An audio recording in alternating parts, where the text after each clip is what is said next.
Jordan Love has performed well so far this season, especially with one of the youngest pass-catching groups we have ever seen. But what is his future? What are other teams saying about Jordan Love? Mike Sando from The Athletic joins us to talk about all of that on today's show. You are Locked On Packers, your daily Green Bay Packers podcast. Part of the Locked On Podcast Network, your team every day.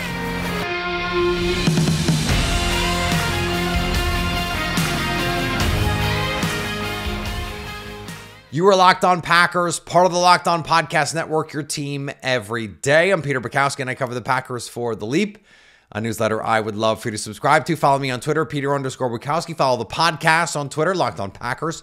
Like us on Facebook, subscribe to the podcast, iTunes, Spotify, Google Podcasts, wherever you find podcasts, you will find Locked On Packers, the #1 Packers podcast on the internet, and the show for fans who know what happened. They want to know why and how. Thanks to everyone who makes Locked On Packers their first listen every day. We hope you like starting your day with us as much as we like starting our day with you. Today's episode, speaking of, brought to you by our friends at Prize Picks, the easiest and most exciting way to play daily fantasy sports. Go to prizepicks.com/LockedOnNFL and use the code LockedOnNFL, all lowercase, for a first deposit match up to $100. Mike Sando from The Athletic joins us today to talk about Jordan Love, his future, the contract that he might get, the upside, this young team build, and a lot more, the parallels with Aaron Rodgers. It's all there for you in terms of injuries for the Packers right now.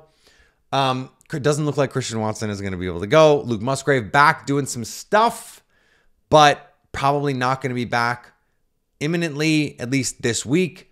Although Tom Silverstein from Packers News and Journal-Sentinel reported that some internal folks in Green Bay are saying Minnesota is the kind of the goal there.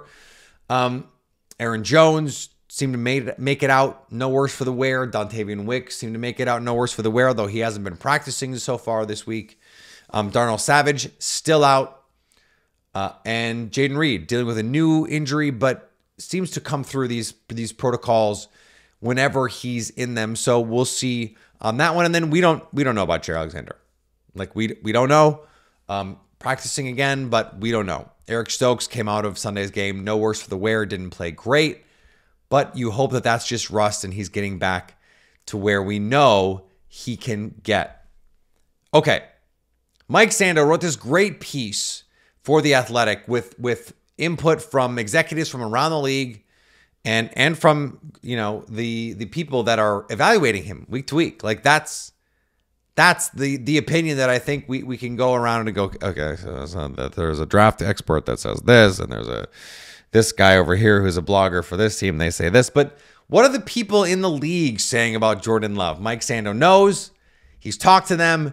He's here to tell us about what they think about Jordan Love, his future, what kind of money he might get, what the best thing for the Packers to do with the contract. All of that is in Mike Sando's piece at The Athletic, but it's also here on Locked On Packers. So let's talk to him. Joining me now from The Athletic, back again, Mike Sando. And Mike, you wrote an awesome piece on Jordan Love and his future, this young Packers team. I've taken to calling them the Brat Pack because they are incredibly young. We'll get to the pass catcher part of this in a second. What was the impetus for putting this together now? Was this just like a conversations starting or you seeking it out? Like I like to get inside the reportage part of it. Yeah, it's just kind of been monitoring it. He's had some real times where he's looked amazing, and so when he did, I was kind of thinking that, like, okay, what are we doing? And then it's just been a sort of a weird enough of a season where the team success hasn't been what you wanted. It's not really Love's fault. Rodgers isn't part of the equation anymore because he's hurt, so it was just kind of like dawning on me that, hey, we're towards the end of the season. Like, what should they do? Like, I think they're really happy with him, but they don't have to do anything. He kind of settled for a little bit of a compromise deal. They could just wait. But you want to start building your team too. You probably know he's going to be your guy. So I don't know, just sort of getting towards the end of the season, you start looking to the off season to next year. And I just thought, he's interesting. He certainly is, and not just for Packer fans, I think. But it was funny as you were giving me the background in there. Okay, so he's having a nice season, but the team record's not the best, and the old guy's hurt. I'm like, that's exactly what happened with Aaron Rodgers the last time, and you mentioned that in the story that the parallels are kind of eerie here. But there is a difference in circumstance because of cost, and we saw Daniel Jones set the market, and that was one of the things that it seemed like you were really digging into. So. Yeah. There was this great quote from an exec in your piece. He said, they are very happy with, I think they're very happy with their path. You can be happy with your path and be aware that, hey, this path might not lead us to where we want to go. Both things can be true. What did you like? Expand on that a little bit for me. So don't just assume because it's worked out so gloriously in the past that that's going to happen again, right? Don't just assume, just like early on, you didn't know if Rodgers was going to be the next Favre. Well, he might have been better than Favre at his best. So, just because it looks good, or you're hopeful, you have to acknowledge the fact that it's not automatic that Jordan Love's going to be consistently excellent. And it feels almost like, hey, here we go again. Everything's the same. It just falls into place. And I thought one of the other great points in the piece raised by an executive that I talked to was, hey, these decision makers have never missed on a quarterback. They don't even know that that's a possibility. Yeah, they don't know what this world is like. They're walking on a tightrope and they never even look down. They just keep walking across the rope. They don't realize there's a 10-story drop to imminent doom that everyone else falls off of every 10 minutes. So, I think it feels great right now because, and it feels even better. Let's just be honest. It feels better because Rodgers isn't going to the Super Bowl. If he was having an amazing season, they'd have to deal with that. They don't. So everything feels pretty darn good. It would feel different, certainly, if they were watching Aaron Rodgers just light up teams every week. Like, I think the comparison points would be a little bit different. This is also, you're kind of the perfect person to have written this story in another way because you are constantly talking to people about your quarterback tiers. You're always having conversations with people about quarterbacks. And I would assume the conversations that you're having now sound different than you were having in August, and certainly that you were having in October. You referenced that a little bit, that in October, like, you're sort of like, I don't know. And now it seems like there's this feeling like, oh, there's actually a lot here to like.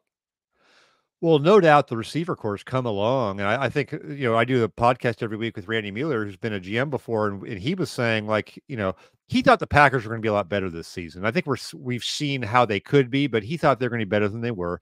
And we underestimated the youth probably at that position. So maybe by the trade deadline, I think Randy was kind of like, they should make a move for a Hunter Renfrow or something like that. They kind of need something or else the season's going to slip away. And those guys have developed, better. So I think you have to give them some credit for that. It is a really young group around them. One thing I haven't sensed, even though there's an acknowledgement of Love's talent, I don't think anybody feels like they should move on from Jordan Love or anything like that. But I also haven't got the, oh my gosh, this guy's unbelievable. Like, there's some optimism, but it's still guarded. And I still sort of feel like the evals of him coming out are still guiding it. Interesting. And I have to remind myself, though, that's kind of how it is in the league. That's why I do the quarterback tiers every year, because if you check in after week 3, guys in the league aren't like, oh, wow, Daniel Jones actually is amazing. That's just not how people are, right? And they shouldn't be. We should take more into account. But even some of the people that have played Love, they have optimism, but they're not like willing to bet the farm themselves, right? And they're not just saying, oh, yeah, he should be the guy. And so one of the conversations I had that didn't make it into it was just kind of, I'd love to sort of go back to 2008. Like, when somebody's going to be amazing, don't you kind of know early? Like, I can't go back to 2008 in my mind. I wasn't covering the Packers. I was covering the Seahawks at that time. But to recapture that feeling of, like, I'd love to talk to Ted Thompson, the late Ted Thompson. And there's probably some other guys that we could talk to who were there. Like, when did you really know? Because in retrospect, everybody knew everything, right? Of course, But there had to be a time where they were like, oh my, this guy is the guy. Right, like they paid him. Yeah, week I talked to Andrew Brandt about it. They were pretty confident pretty early that he was their guy. Like, earlier than it seems like they were with Jordan Love. But how about that he was going to be elite guy, right? Because they were Yeah. 6-10. So I'd love to know, like, how do those feelings compare? Like, internally, how excited are they, or do they have some real concerns that they didn't have with Rodgers? Right? I don't know. More with Mike Sando coming up here on Locked On Packers. It's Christmas Eve on Sunday for the Packers and the Panthers, which means you might not want to cook. You might just want to sit back, relax. You got family around. You don't want to deal with cooking. You don't want to deal with groceries. You don't want to deal with any of that. So let DoorDash take care of all of it for you. Whenever the game clock stops, that's time to order on DoorDash. Why root for your team on an empty stomach? Order on DoorDash and save on football watch party favorites. Pizza, wings, soda, burgers, or just buns, or ketchup if you need it. I like French fries from the oven. I'm going to do that. Throw that in there. There's the French fry technology, whatever's going on there. It's getting a lot better. Like, you can put in the air fryer, especially like tater tots, all kinds of French fry and fried potato things, hash browns. You throw those in the air fryer, those things. Onion rings, frozen, immaculate in the air fryer. DoorDash will send them to you. Grocery delivery. Yeah, DoorDash does that too. Get 50% off up to a $10 value when you spend $15 or more on your first order. That's 50% off up to a $10 value when you spend $15 or more on your first order when you download the DoorDash app and enter code LOCKED23. Subject to change and terms do apply. That's code LOCKED23 for 50% off your order up to a $10 value on the DoorDash app when you spend $15 or more. Subject to change and terms do apply. And thanks to everyone who makes Locked On Packers their first listen every day. We hope you like starting your day with us as much as we like starting our day with you. Locked On has launched the first ever national sports 24/7 streaming channel on YouTube. Locked On Sports Today is here for you 24/7, covering the top sports stories of the day with the local experts of Locked On, plus our national shows covering every league. Go to Locked On Sports Today on YouTube and subscribe to the first ever national sports 24/7 streaming channel. I don't know. Yeah, and what's interesting is in 2008, and I just looked this up, they played the Seahawks. So you could go back and ask Mike Sando in 2008.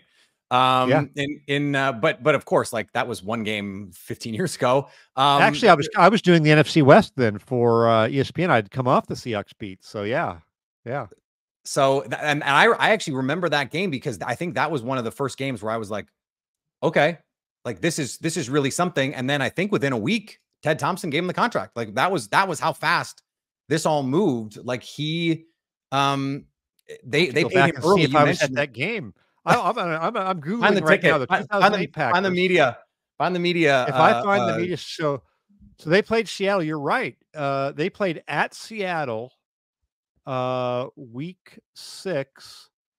There would be a great chance I was at that game covering the NFC West. I could have stayed home that week and live in the Seattle area. And now, of course, I'll go back and read my stuff. And of course, I'll act like I rememred the whole dang thing. Yeah, but, of course. that would be fun. I'm now very curious. You don't know then. Like, Steve Palazzolo at Pro Football Focus, I thought, had a great tweet that he was like, I wonder how I would have felt. And this was about Brock Purdy, of course, watching Tom Brady in 2001 as an analyst.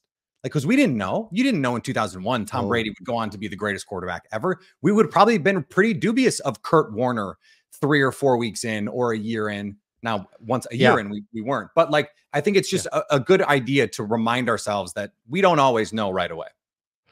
Yeah, so one of the cool things, if you go back and watch, like, the final 5 minutes of Brady's first Super Bowl win, John Madden is doing the call.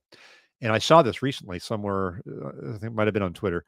But Madden was great because Madden actually did go to the practices. He watched the film. He talked to the coaches. Like, you think there's production meetings now? These guys now who are doing the production meetings aren't getting anything. That John Madden was getting everything. John Madden could be trusted. He could see it with his eyes in practice. He was completely trusted. He knew everything. Okay.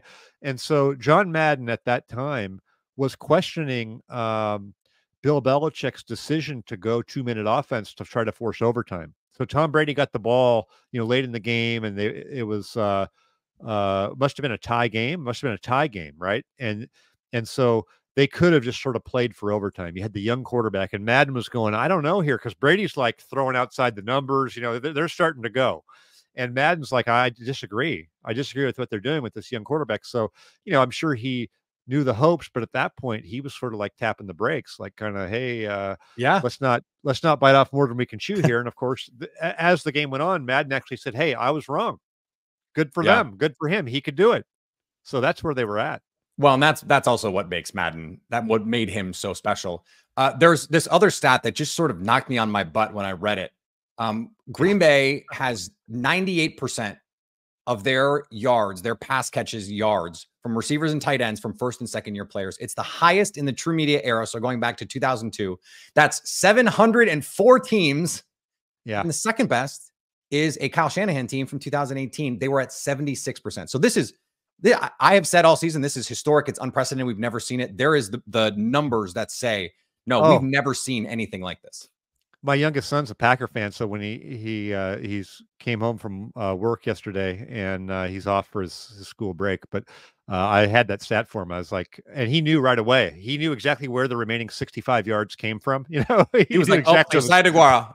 Yeah, he's just exactly what he said. But I was so like, I went, I imported all this stuff or exported it, and I had all these numbers. I was manually checking these. I'm like, all right, can this really be true? Because 700 plus teams, to have the gap between number 1 and number 2 be 20 percentage points. Yeah, it's wild. That's like impossible. This is unbelievable. Ted Thompson would be proud. Ted would go young like this. Absolutely. And I had that in my mind because we used to have these discussions when like they'd throw the stat up on the Fox game where they were like, Green Bay has the highest number of starters who were drafted in the league. It's like, yeah, because Ted Thompson never signed anybody. Like, of course, they didn't have anybody else to start but the guys they drafted. I think what's really cool about that stat, Mike, is not only is it all first and second year players, by EPA per play, this is the 9th best offense in the league. By DVOA, they're 11th best. Like, this is a good offense with the youngest passing battery we've ever seen. Now, some of this is relative because one of the things I noticed so Love and Rodgers through 14 games both ranked 10th in EPA per pass play. But guess what? Rodgers' EPA was like double. And that's because the league kind of sucks on offense right now. So we'll see what that means. If they're really half as productive as the Rodgers offense was, but it still ranks 10th. We'll see how that works in the context of the league. If the ceiling on offense rises, do the Packers trend up with that as well? I do think going young with the homegrown guys is potentially a little more necessary too, because not only was Ted Thompson not a big free agency guy, but Green Bay isn't necessarily a free agency destination. Right. Do you buy that? Yeah. Do you buy that, all things sort of being equal, are you going to be getting a lot of guys? That's a big sort of a move. If you get drafted there, I think you come to love it in some ways a lot of the times. But as a free agent who's got a house in Miami or something, it may not be for you. Right. Well, Odell Beckham had the choice, Green Bay or LA, and he picked LA, and it's hard to blame him, right, for that. And he, I love Green Bay, by the way. I could do it, but Green Bay is a great place. Everybody. Aaron Rodgers once said, not a vacation destination. And so understanding that, Zadarius Smith and Preston Smith were pretty honest about it. They said Green Bay paid us the most money. That's why we came to Green Bay. And so that's what they're going to have to do in these situations. It is interesting this week, particularly, Mike, because the Packers are playing Carolina, and they went out and they got Adam Thielen for Bryce Young.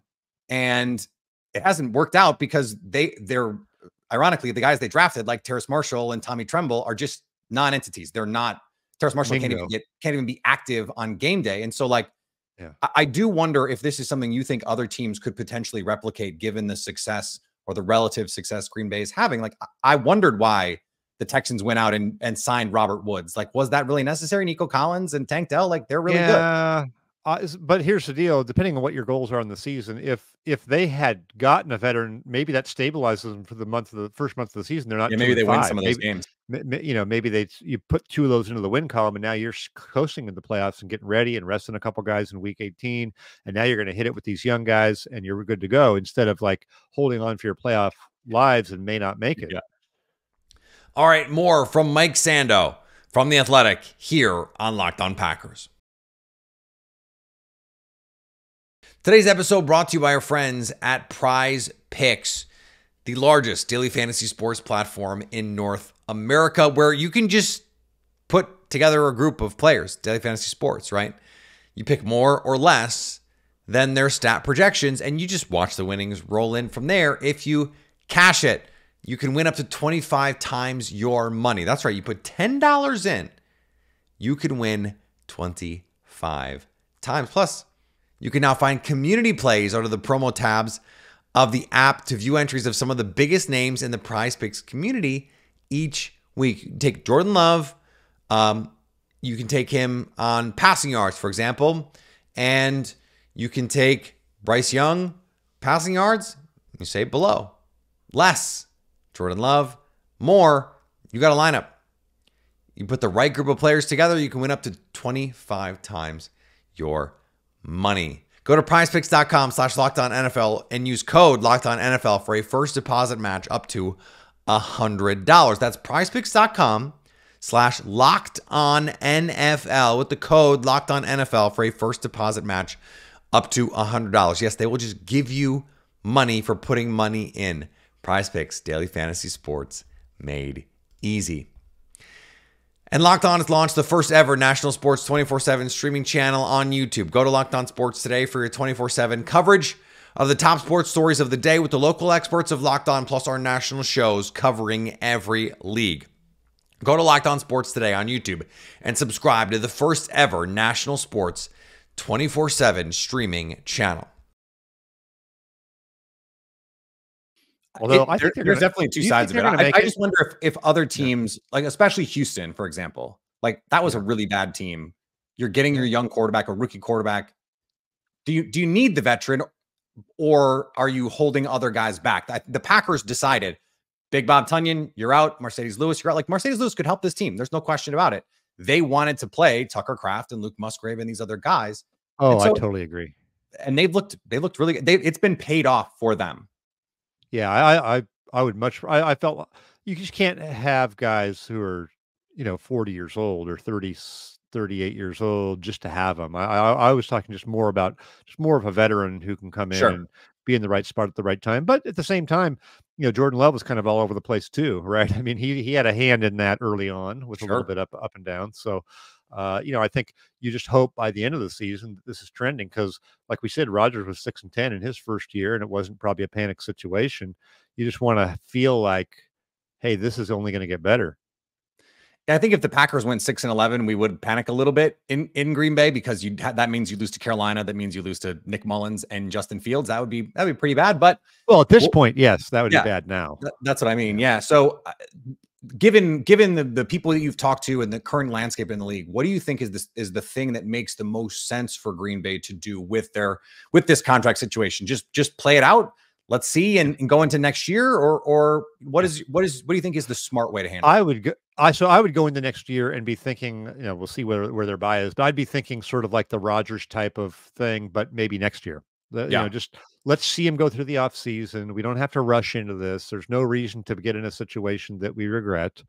And then if you feel great about it a month into the season, maybe it's the time to do it, and you set the table and move on from there. If not, if he wants to, go for even more than that, okay, you can live with that. You have the tag if you want it, and you could use it. But I don't like making an unnecessary commitment.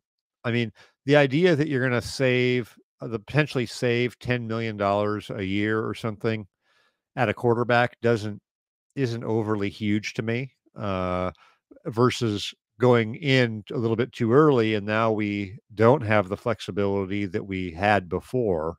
So their internal evaluation is going to be, tell them everything on that.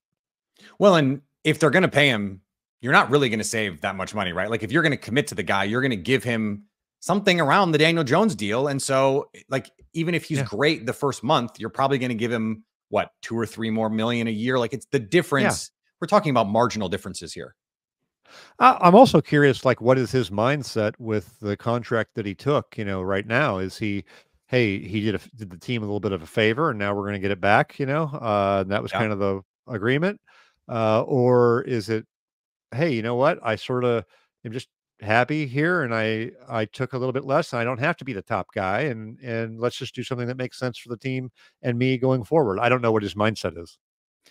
Well, and there were some questions about him being able to hit some of the targets that he said in the incentives, and it's not outside the realm of possibility. Some of those incentives, he might hit them. He might end up being an NFC Pro Bowler, depending on how these last 3 weeks go. I mean, it's not a crazy thing to think, which it did seem crazy before the season. Like, he's not making the Pro Bowl. Come on, he's not going to lead the league in touchdowns. Like, he could do both of those things. Yeah, it's crazy. It is going to be fun to watch, and I'm sure you'll be writing much more about it. I'm excited to see where Jordan Love lands in the tiers when they come out next August. I think that's going to be a fascinating thing to keep an eye on, and hopefully we can talk about it when that stuff happens. Mike, always appreciate the time. Hey, thank you. Enjoyed it. All right, thanks to Mike Sando for joining the show today. Great to talk to him yet again. An awesome article. So much good insight in there. The stats, the young player stuff, just mind-blowing. It is truly, truly mind-blowing. But that's the life that the Packers chose this year, and it is working out for them. But I thought, Mike's pushback was also reasonable. So that's why we have people like that on, because they challenge the way that we're thinking about all of this. Follow me on Twitter, Peter_Bukowski. Follow the podcast on Twitter, Locked On Packers. Like us on Facebook. Subscribe to the podcast, iTunes, Spotify, Google Podcasts, wherever you find podcasts, you will find Locked On Packers. And anytime you want to come hang out with us live on our Locked On Packers YouTube feed, you can go do that. Subscribe to us there, and you can stay Locked On Packers.